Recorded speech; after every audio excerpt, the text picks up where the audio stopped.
So, shop update tayo guys. Ayan, ito na po yung shop natin guys. So, hindi pa tapos guys. So, ayan, tignan nyo guys. Ayan. So, tignan nyo yung shop natin guys. So, ito po yung dino room natin. As you can see, roll up yan. Ganyan. Tapos ito. So, dito na yung dino room natin. At dito is wall ito eh. Yan. So, dito is the regrind room. So, may door na gagawin dito. So, papasok tayo dito para mag-regrind yan. Malaki na yung natin. Yan. Saktong-sakto lang to pang dino room dito, monitor at ano pa mga iban. So dito naman guys, ito na po yung ating stocks area guys, yung mga pyesa natin dyan dito or ano ba dyan, or customer launching area ba dyan, depende na yan, depende na basta ano, paplanuhin ko muna ng maayos to para pag may bisita tayo, magbisita yung mga kaibigan natin, matik may ano sila dito, komportable sila guys. So tingin ko gagawin ko tong aircon eh. Ayan, so ayan, dito po yung ano natin, mga pyesa natin dyan dito. Tapos dito naman guys, ito po yung aayusan namin. Malaki di ba? So dito kami mag-aayos ng mga motor namin dito kasi yan close yan dyan. Yan, dyan close yan, dito open. So dito na natin to yan, no. Lagay ko yung mga torno dito, yung mga tools natin. Tapos dito kami mag-aayos ng motor. Yun lang yung ano namin dito, simple lang ba? So ayan o.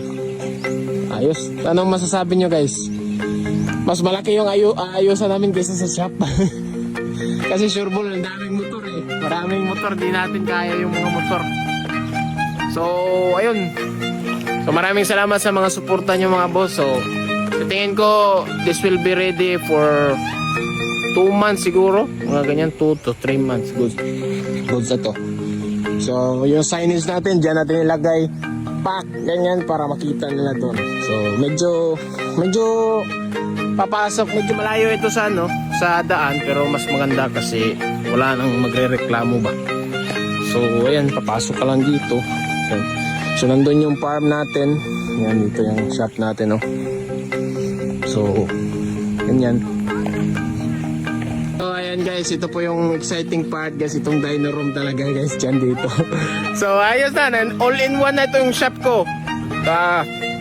Dino, remap, ECU tune, regrind, setup, and modification sa mga tornohin natin. Bibili ako ng isa pang torno at we will upgrade. More power tayo. I will invest more para mas lalo tayong lumakas sa karera. Yan yung target ko guys. So yun lang. At the same time, meron akong mga baboy. O, sa mga gusto niya mapalit og baboy mga boss, dagko na niya akong baboy. Ito na mo. Yung farm natin guys, so, dito. At the same time, meron tayong mga farm. Yan yung... Yan o. So, ito yung bahay na tinitirhan ng ano, tatay na asawa ko. So, meron tayong mga rabbit, mga chicken, mga rabbit. Pero ang main purpose ang mga baboy. Do! Dik. Oh, tagko lagi guys. Tagko lagi, marang nagtao.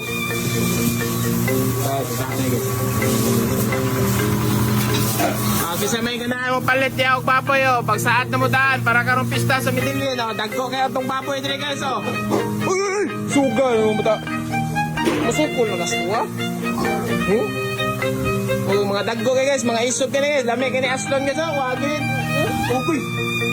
Karne gini guys, karne oh, sa mga gusto diya. Kuha ni kabok, 22 ni kabok sa pagsaad na mo daan kay basin mahutan mo, okay?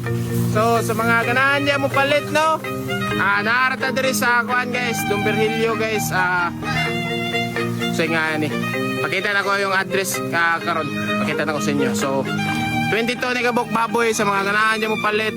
Magsaad mo daan para sa pista sa Midillion or sa padya pwede na ning aslon kay duwag to nga kabuan na ni siya guys ang baboy ito guys. So sa mga ganahan niyo mo palit guys, so PM na kayo or comment down below or areal na ninyo largo para kamoy magsabot ni Papa guys kung pilayin yung presyo ano ko maswito ni baboy guys kay dilim ko baboy.